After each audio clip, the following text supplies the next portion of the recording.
Ladies and gentlemen, welcome back to another episode of Couple of Nukes. As always, I'm your host, Mr. Whiskey, and today we are going to be getting into men's health. It's a topic I've covered a couple different times on the show, and I always love it because every man has a similar yet different perspective on it. And then, of course, I've even had women on the show covering the other side of it, and I think it's always an interesting topic to get into. And there's a spectrum of toxic masculinity to femininity, and then there's masculinity that is somewhere in the middle that is kind of that perfect balance, but it's very hard for men to achieve, especially nowadays where the definition of masculinity is just all over the place, especially on social media, where a lot of men are growing up in broken homes. A lot of men aren't growing up with father figures or masculine mentors, and again, everything in TV shows and movies and books and the social media is just so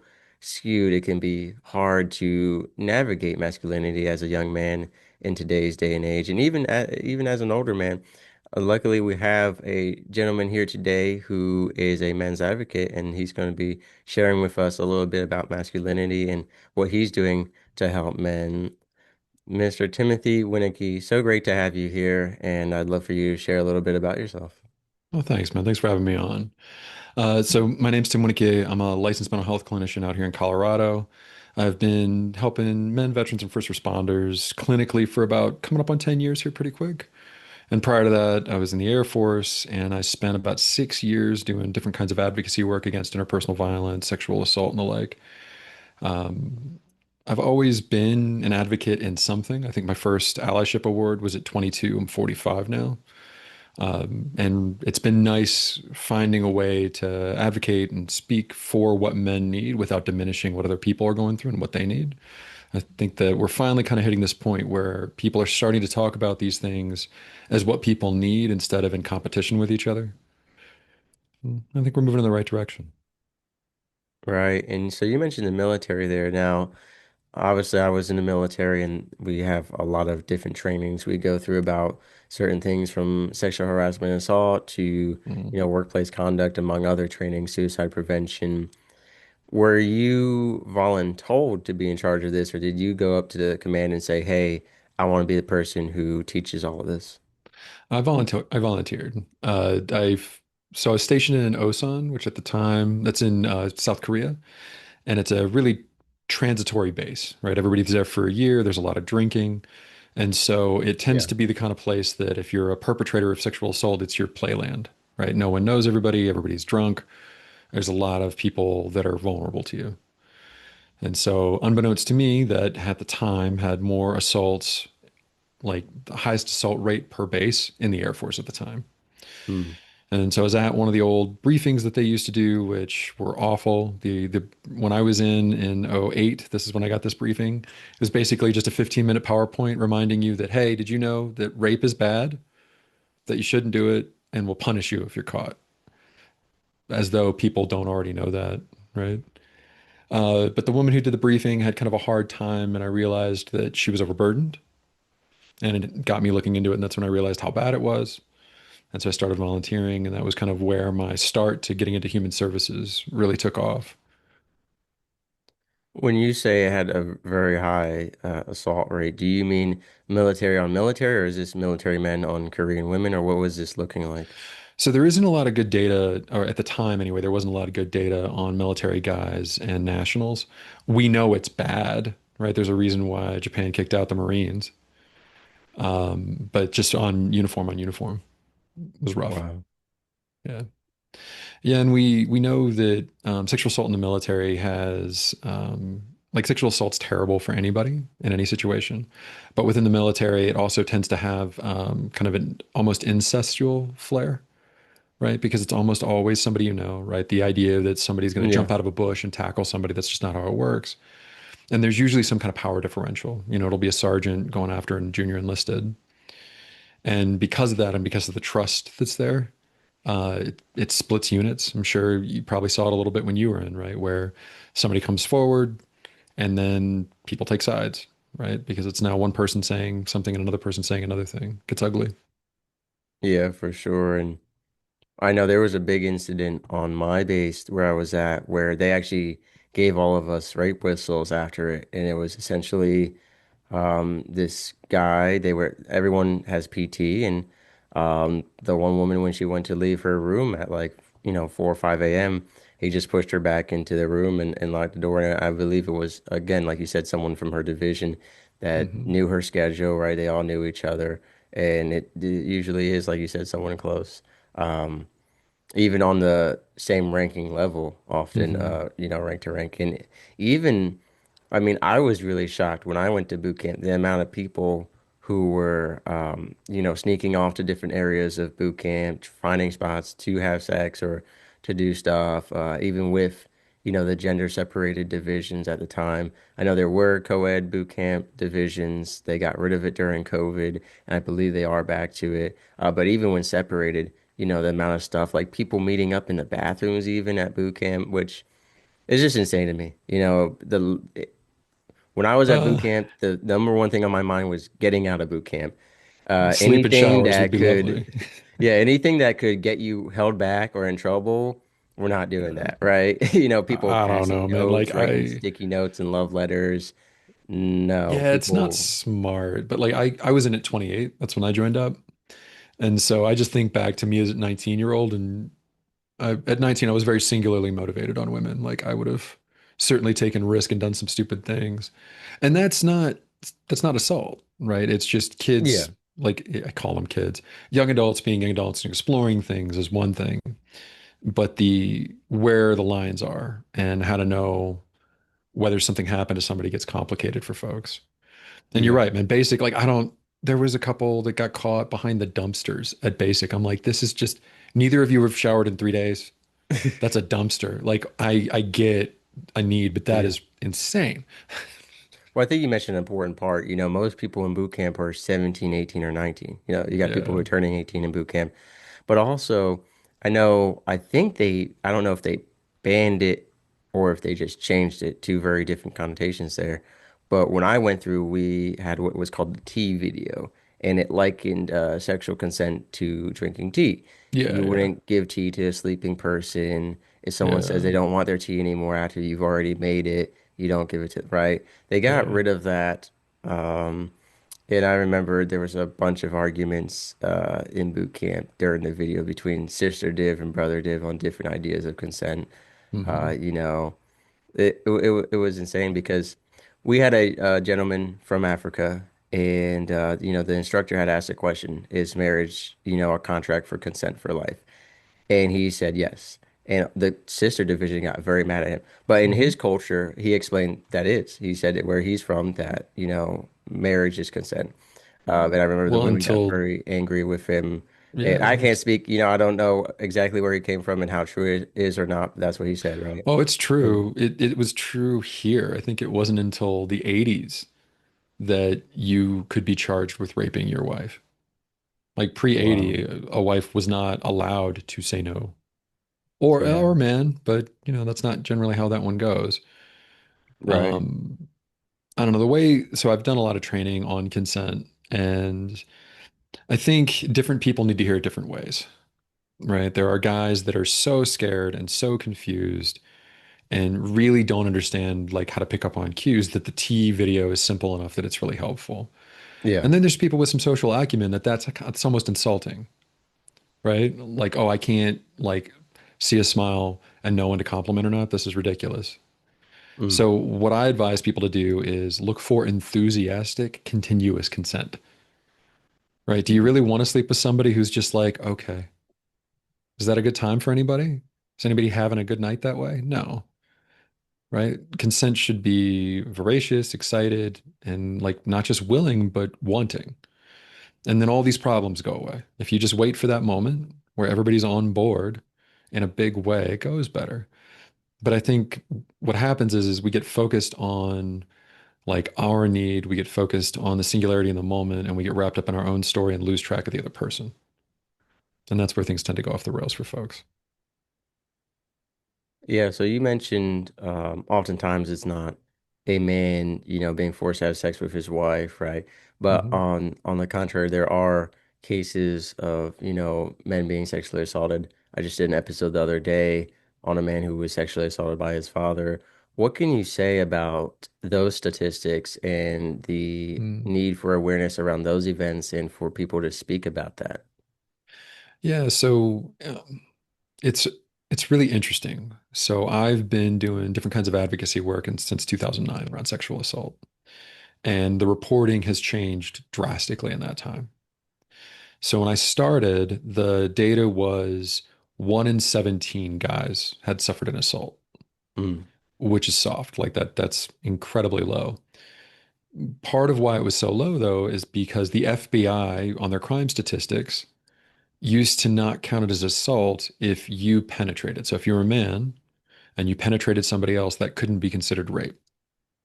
mm, And so that removes roofies, that removes coercion, that removes any number of things. Like a young person, like a 3-year-old can get a hard on, which is something that's disturbing to think about. But particularly with very young people, they're not aware and understanding of what their body's doing to consent, right? And so that changed, and that's part of how our reporting got better on track, is because all of a sudden a lot of these things were counted. The stories that get the most attention and the stories that men are most comfortable sharing tend to be about being hurt young, and that's saying something because it's an incredibly uncomfortable, very vulnerable conversation, right? Most guys that are assaulted as an adult are very reticent to even acknowledge that it happened to them. You see it happen a lot when it comes to a heterosexual guy getting assaulted by a gay guy. And a lot of heterosexual guys don't understand how the prostate works. Whereas if you stimulate a prostate, you're kind of forced to ejaculate. And so if you're a heterosexual guy and you're being assaulted and they hit your prostate and you ejaculate, it without that knowledge, it makes it very confusing, right? We're like, oh, did I like this? Like, what the hell? Like, what's wrong with me? How did this happen? mm. And then they just kind of spin and stay in their own mind about it. They don't get the help they need. We are seeing more and more men come forward in care, which is really lovely. Like, I remember the first time I heard about a male survivor looking for resources, and he wouldn't go within 90 miles of the base for resources. He was like, I want a therapist, but I'm not going anywhere near base. I don't want there to be any chance that anybody knows this or sees this or anything, but I Yeah. need help. And I think the mental health paradigm is changing, right? Younger guys are more willing and interested in mental health across the board. And so we're also just getting these stories now that there's an emotionally intimate environment that's safe for men to share these things. And so now the data is 1 in 6 or 7, depending on where you look, has been assaulted. 1 in 4 have had some kind of sexual violence upon them. So that means grabbed, harassed, touched against your will. And that's pretty soft too. I think a lot more guys have experienced that than are reporting because it's just unfortunately an incredibly common occurrence. And for comparison, the current data is 1 in 3 women have been sexually assaulted. And I don't know what the data on sexual violence is, but I know it's more than that. So one thing I saw in one of your social media posts, and it got me thinking, you mentioned joking about prison rape, and Hmm. that is joked about and talked about a lot. But at the end of the day, it is sexual assault and sexual violence. People Yeah. tend to justify saying, "Oh, well, it happened in prison, so it doesn't count almost," right? Which is Hmm. obviously a terrible mentality to have. What can you speak on about that? Well, so it perpetuates this idea that sexual assault happens because somebody's horny. Sexual assault happens because of control. It's not about whether the other person was attractive. It's not about what was going on with them. It's because the person doing the assault decides to take out something they want and take it from someone else, right? And so the jokes around prison rapes are, oh, there's no women around, so of course guys are going to sleep with guys because guys have needs. No, that's still rape. Doesn't matter. It's rape. And so, one, by making the jokes about it and making it casual and making it something that only happens to others, it's going to discourage anybody in your life from coming forward and telling you that this has happened. We know that it's 1 in 6 have been assaulted, but 1 in 4 men have been made uncomfortable by somebody else's sexuality being forced upon them, which means that the men in your life are experiencing this. they're not going to talk to you if these are the jokes that are running around. They're not going to open up to you. You're not going to be able to be there for them. And so I'm a big comedy fan. Really love stand-up comedy. I like the art and the profession of it, where someone who is really good at what they do can make something very uncomfortable, very funny, right? I'm not trying to like prescript comedy. But for those of us who aren't comics, it's pretty easy to find other things to joke about, right? You can come up with a different joke. It's not hard. There's a lot to be funny in the world with. You don't need to use this one. Yeah, I get what you're saying, and I agree. It's a lot of the time it's about, shame and control. And I had an episode of my show about Callisto, which was a nonprofit made to help stop and track repeat sexual offenders. And one of the things Mhm. we talked about was kind of how the demasculization of men may be, perpetuating men wanting to commit sexual assault or something to feel masculine, and talking about different ways that um, how men who are hurt in their masculinity in different ways, especially by women, will sometimes get, like you said, vengeful, so to speak, Yeah. in that wanting to be, to Well, shame someone and to have power over someone. I would frame it more in a lot of guys feel disempowered, right? I was on the front lines of Me Too. I was an advocate during Me Too. It was happening. And I remember at the time I was very excited about it. I'd seen a lot of people get hurt. I'd seen a lot of guys get away with things, and I was really excited about there finally being some accountability in the world. And I still am. There's plenty of monsters out there that, I'd be happy to put a bullet in. But we it's one of those things where there's the pendulum, right? Where all these things have been happening, no one's talking about them. It's Hmm. incredibly difficult to get justice for these things. Sexual assault is one of the hardest crimes to prosecute because everything in you after you've been assaulted does things to make it hard to prosecute. You want to shower immediately. You want to pretend it didn't happen. And so you go shower, you try to hold it together, and then 3 days later you go to the police. There's no evidence now. And even more, if it's an acquaintance thing, it's just two people in a room. So now it's your word against that person's word. It's why on average it takes 9 survivors coming forward for one person to do jail time. Um, so for the disempowering of men, I think what's happened is we haven't given men and young boys guidance on how to be good men. So with Me Too, the toxic masculinity thing started, right? And I was on board for it. I think there's a lot of ways that masculinity gets misappropriated, misused, and hurts people. But there was never another side of that conversation, in publicly, like these big public, broad, sweeping things. And so when you're 13 and you're trying to figure out dating, and all you hear is that if you want sex and you're a man, you're bad, Right. um, you stuff it. And so you have a lot of guys either getting really small or getting tired of being small. And then there's all these guys online telling them that it's women's fault, that a man's role is to punish and dominate women into submission. And they've been stuffed for so long that that starts to sound good. And what I think is really tragic is the guys that are putting that forward are taking advantage. If you, I unfortunately have to listen to a lot of these guys because of the work I do. I've got to listen to these podcasts. I've had to listen to a decent amount of Andrew Tate and his delightful antics. They're miserable people. They're lonely. They're angry. And none of what they say lines up with the ability to connect with people, right? And so I think this idea that sexual assault comes from the disempowerment of men, the answer is complicated, right? It can be part of it. I think if we can start making room for people to have a little grace as people figure things out. Like I think of what would have happened if there were phones when I was 14. I remember I was sitting in a class, right, 7th grade, and there's a cheerleader in the room.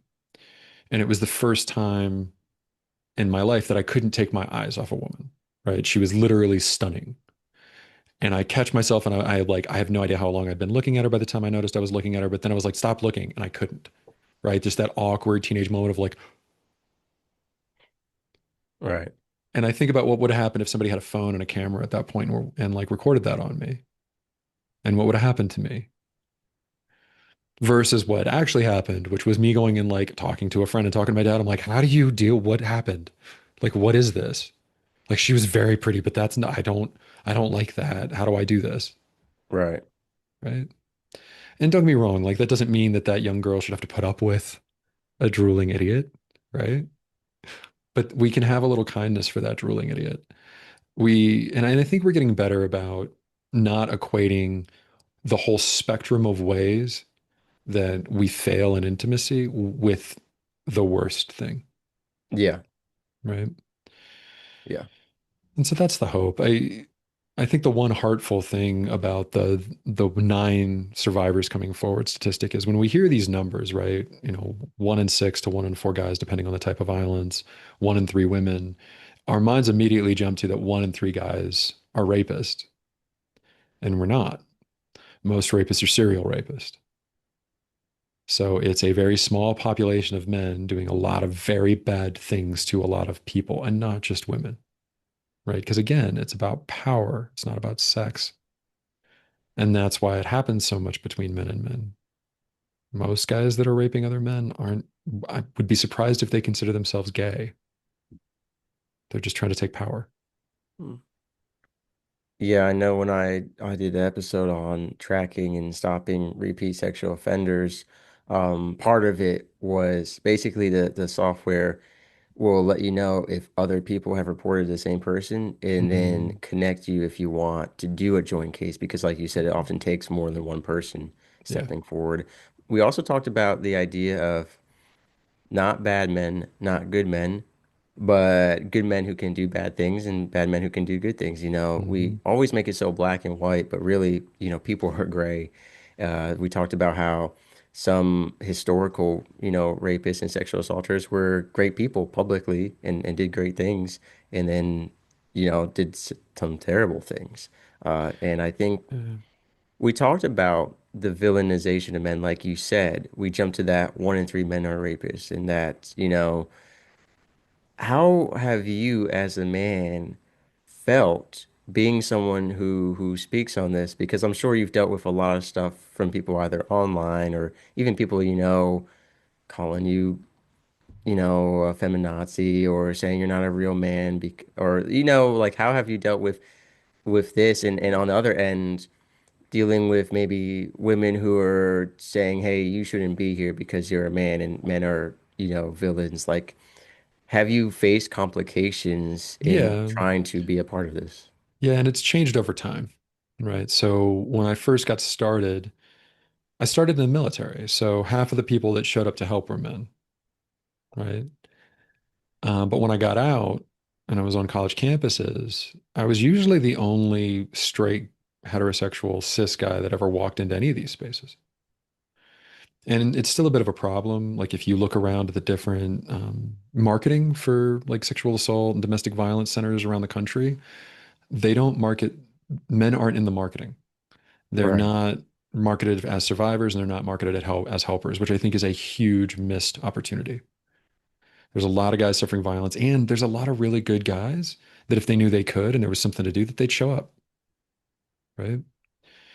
And so, yeah, initially when I started, it was so I look like who hurts people, right? I'm a 6'1" white guy with a big beard, and statistically, we're who hurt people in this country, And right? military, which I know just as a veteran, a lot of people assume that at least what I've heard, from the younger, Yeah. generations, the women, when I was like doing online dating, it was like, oh, you're in the military, you beat women, you're a misogynist, or I you only haven't, believe in traditional wives, you have STDs. Like that's what I uh, always heard. At well, you least were probably trying to date around the bases. this is correct. This was a lot of these women said, "Hey, we've had our fair share of military men." No, Yeah. and that is one of the issues with dating near base. I had a guest on the show. He shared a story of there was a bar near Fort Bragg where if the women would come up to you and just say, "What rank?" and if you weren't high Mhm. enough rank, they wouldn't talk to you. So Yeah. try to outsource if you can. Don't date near the base. Yeah, I think that's a lot of that is just the culture around, but I get it on both ends because I look like this and because I'm walking into spaces where everybody in that space is trying to help with this. which means most of the people in that space are survivors. Most of the people that show Yeah. up to work at centers, if you talk to most clinicians, like mental health clinicians and the like, they have a story of some kind, or they wouldn't be doing this job, right? And so some of it is just accepting that when I walk in, I'm triggering one in three people in the room just by being there. Mm. And what's been helpful about that was when I was first getting started, right? I got out of the Air Force and I went into a counseling program. And part of the focus of my counseling program was on multicultural counseling. And that's important because we go crazy by culture, right? My favorite example of this is schizophrenia, right? We Americans, we get very grandiose and violent, right? We think we talk to God and we get paranoid. English people, when they get really far into schizophrenia, go completely catatonic and disappear into the world they create. The brains look the same, right? And it's because the way our cultures frame these things out, it changes how they come out into the world. And so it's a really important thing to look at from a mental health perspective. You have to meet your patients within the cultural context that they exist in, right? Mm. But coming out of the Air Force is very masculine centric, it's very white centric. And I'm a big white guy, so it was great for me, right? And so that first year in the program, I kind of had to get my teeth kicked in, right? I had to like be made aware of some things that I wasn't aware of. But by the end of the year, I was feeling like I was starting to get it. Do you know what I mean? I was learning a lot. I was paying attention. I was listening to people's feedback, but I was still getting the same amount of critique in my classes. And it was really starting to frustrate me because I knew I was getting better. And I knew, like, yeah, of course, I'm going to make mistakes and I'm going to slip up and I'm going to need to be checked on things just like everybody. But, like, why isn't the negative feedback changing? And luckily, I had my friend Valerie. Valerie is a petite Hispanic woman who is very, very direct. And so, in one of our first classes together, when we were talking after class, she looked at me right in the eye and said, "You need to shut the F up. You're talking too much. You're not learning. And I'm tired of it." I was like, "You're going to be my new friend. This is fantastic. Thank you so much for telling me." And so, if she was in a class with me and something like that happened where somebody got really upset, I could kind of process it with her and be like, "Okay, so what was that? Was that me or was that them?" And Mm. she didn't necessarily know, right? But she would have an idea, and it just gave me the room to figure out, like, okay, did I do something that I need to work on, or did I trip on something that doesn't belong to me? And so it's what I've kind of come to is no matter what happens, if somebody's upset in a room, I can be kind. I can be kind and I can make space for their hurt without taking on some kind of big guilt or big responsibility for it, because that builds resentment, right? If I'm always just trying to be small and palatable, I can't be in a room and make a difference, right? And that's helped a lot. And it also has just gotten a lot better. Once I started showing up into some of these centers, they started getting more guys, right? Like once there was a guy in an event talking about this stuff, a few of the other guys that either had experiences themselves or loved ones that had experiences, people want to show up for this. I mean, think about how divisive our politics is right now. And the one thing that for a minute everybody in the country was for was releasing the Epstein files, right? Like everybody's like, no, no, no, that's hurting kids. I don't care what side of the aisle you're on. No one's for this. Do something, right? People want to engage on making people safer. People want to engage on making sexual violence and interpersonal violence go down. And there are a lot of really good guys out there that if they just knew there was opportunities for them to impact it, they'd show up. And so I think for me, it's been really wonderful over time to see there be more space for men in the space and just more men that are better at being in this space. Like I was raised in the 80s. You were a nice guy if you kept asking, right? That was consent back then. Once there was a yes, didn't matter how you got to the yes, which is just trash behavior, right? My favorite movie is in high school was like Something About Mary, which is just a movie about three stalkers and the least creepy one getting the girl at the end. Hmm. It's not, it's not great, right? I think guys now, if they're paying attention and they're trying, they do better. And they do better in those spaces than I certainly did when I was young. Yeah, so I want to tie this into you run the American Masculinity Podcast. What Yeah. was kind of the inspiration behind that? How tied is it to your work now, or is this kind of a separate part of your life? No, it's all pretty well tied together. So, probably like 5 years ago, I started to get more and more uncomfortable with the Me Too push. And at this point, I'd been doing work with primarily men for 4 or 5 years. And I was just like the fever and pace of the movement and the kind of misaligned punishments, right? The very powerful men are still getting away with things, and the very unpowerful men are getting hammered for mistakes. And Right. there's just Yeah. not a there's we haven't quite dialed in how to have real accountability as opposed to punishment. And it was really bothering me, and I couldn't really speak to it.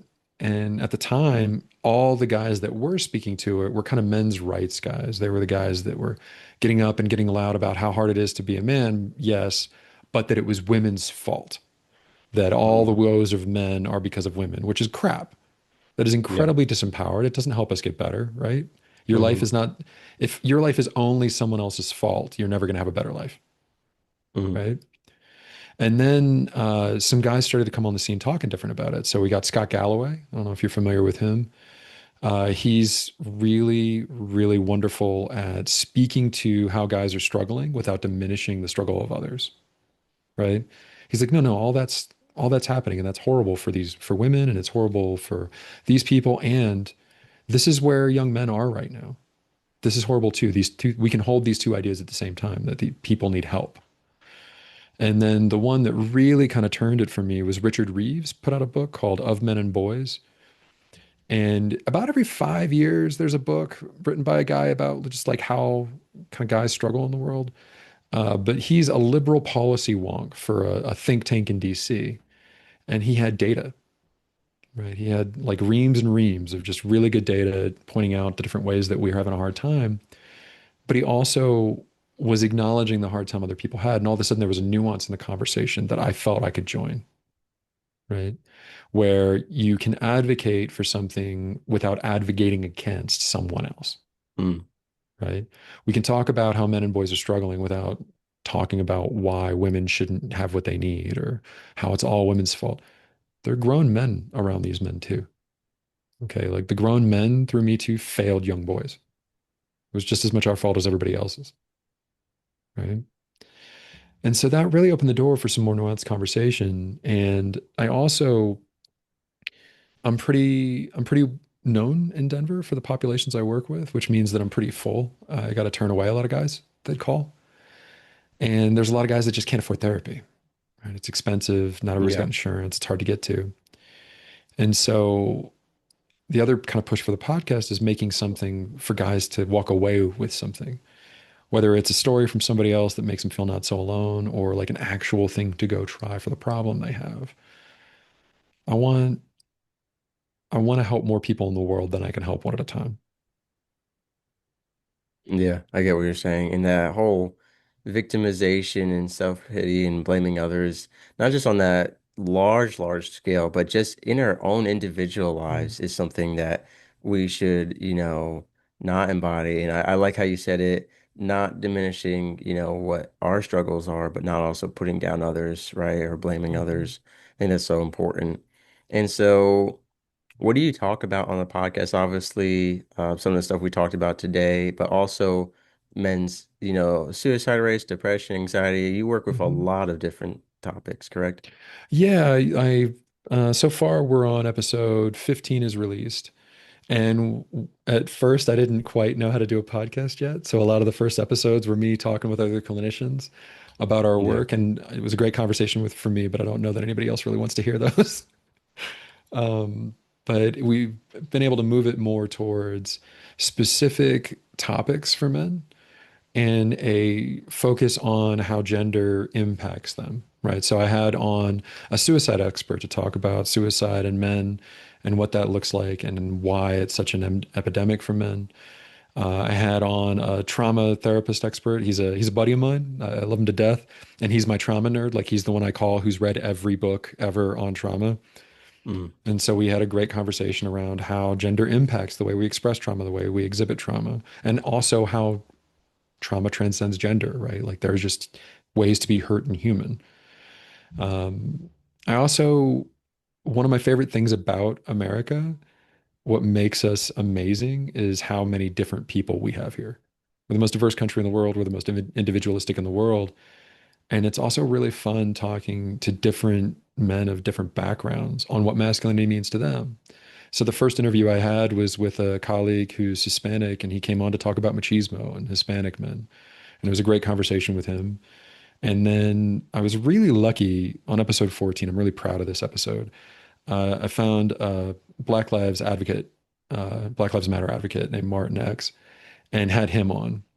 And where I'm at in Denver, there aren't many black people, right? I've got a black friend, and he's great, but he's got a lot of white friends. So he really doesn't need to have the race conversation with all of us, right? That's a lot to put on one person. And so Martin came on, and we got to have a conversation around like, hey, I'm a white guy in the world, and I'm really trying to do better here. Like, here's what I'm trying. What's working and what's not, man? What should I be doing? What am I missing? Here's what that's like for me. And we just had a great conversation. And I've gotten some feedback from some folks. It's the conversation that most white guys wish they had somebody to have it with, but don't, you know? I like those moments. And then I also put out some tools, right? Just as usually like once a week, I'll do an episode, like a shorter episode, or develop out like a worksheet or something on the stuff I tend to start people with for the different problems that come in, Right. right? Like the three tools I like to use for anxiety, or a leadership assessment, or, you're leading or you controlling, are the two kind of big tools I've made so far. Um, and I've gotten, I think, like half a dozen different allyship awards for being able to move through spaces that aren't like white guy spaces. And so I put together a guide on, if you're a white guy trying to go somewhere that doesn't belong to you, how to behave, right? And what to do that better. If you've never done that as a guy, please look at the guide and learn from all the various mistakes I made learning how to do this stuff. Don't go in cold and trip on something. It goes a lot better for you. Yeah. Yeah. Well, what I see happen a lot with my patients is they'll go to something where it's outside of their cultural dynamic, and they're doing their best, right? They're showing up with the golden rule in mind, right? Like, I want to go and behave like how I would want to be if somebody was in my house, right? That's a great rule. It's a good baseline. But then they make a mistake and they get called out, and it kind of puts a bad taste in their mouth, and they don't want to go back. It's either too scary or they're too angry, right? And so just having a little bit of like knowledge going in softens that quite a bit. And it means that your mistakes are mistakes. They're not critical mistakes. Somebody might correct you, but that's okay. You know what you're doing. I don't know, man. It's been a lot of fun. I've really liked podcasting, and this has been fun, man. Just meeting other people like you that care about people in the world and are trying to make the world a little better. It's great. Being a counselor is a kind of a lonely gig, right? Yeah, I get what you're saying. Yeah. And yeah, podcasting is interesting too because it's like you meet so many people every day. But I've also found podcasting very lonely, right? Because you Mm. and I are gonna get off this call here and I'm gonna go back to being alone in my cold studio and go walk my dog in a Georgia heat. But I have met a lot of amazing people and I did want to ask if you do telehealth or are you in person only? I actually am only doing telehealth at this point, but I'm also only seeing guys in Colorado.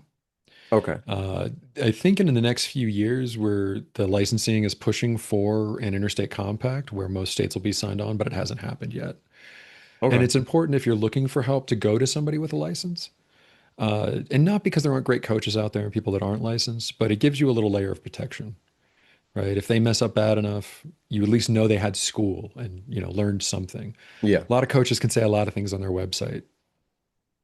Yeah. Yeah. No, I've met plenty of people through my line of work who do a lot of things, but uh, I'm still gonna have your website empowerchange.com in the description below because even if people aren't in Colorado, you have a ton of resources, the link Mhm. to your podcast and contact information. So even if they can't, if they're not in the Colorado area, they could still get some useful information, correct?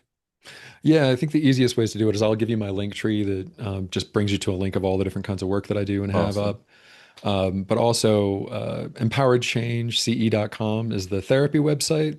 The easier website to probably remember is the podcast website, www.americanmasculinity.com. Because I'm, very not egotistical that I can call my podcast American Masculinity. Like, I can speak for every guy in America. Yeah, yeah, no, I get that. What I want to say is, I mean, you've given a lot of great takeaways, but if you want to kind of put a bow on it, so to speak, what is the one thing you wish every guy knew that Yeah. you either learned the hard way or from all the different men you've worked with, you've kind of gotten this same pattern? Mhm. the big thing is there's this myth in America that men are supposed to be an island, that we're supposed to be able, yeah, connection's great, but we should be able to not need it. And it's nonsense. There's never been a point in human history where we've ever been alone and been well. It's against the Mm, Geneva Convention. It's torture to put people alone and always be alone. So most guys want some kind of connection. Most guys want to be around people. But whenever it's hard, they have this little voice in the back of their mind going, you shouldn't need that. Stand up, be strong. You don't need anybody. It's not true. One of my colleagues said it best, I think, where our whole job is convincing guys they don't have to hold it together all the time, but they have to hold it together most of the time, right? You got to find your people. It only takes a few to really make your life change. I don't care if it's through a church, men's group, therapist, but don't expect one partner to complete everything that you need in a community. It's mm. just not reasonable. It's not possible.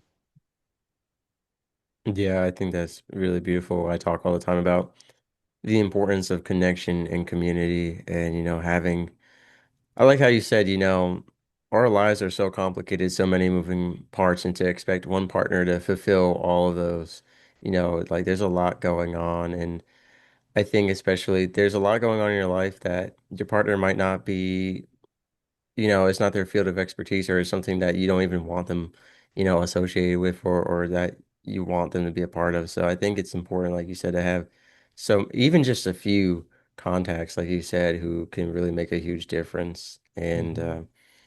I've talked before on the show about just like those people that you can call at any time if you need something, that they're there for you. Yeah.